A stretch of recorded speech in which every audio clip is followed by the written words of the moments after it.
দুনিয়া কিছুই না, কিচ্ছু না দুনিয়া। সকালে আপনি না থাকলে আপনাকে বিকেলেই এরা মাটি দিয়ে আসবে।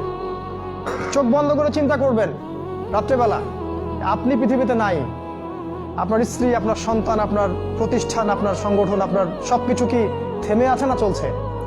সব চলবে ভাই, কেউ থেমে থাকবে না, শুধু আমরাই থাকবো না।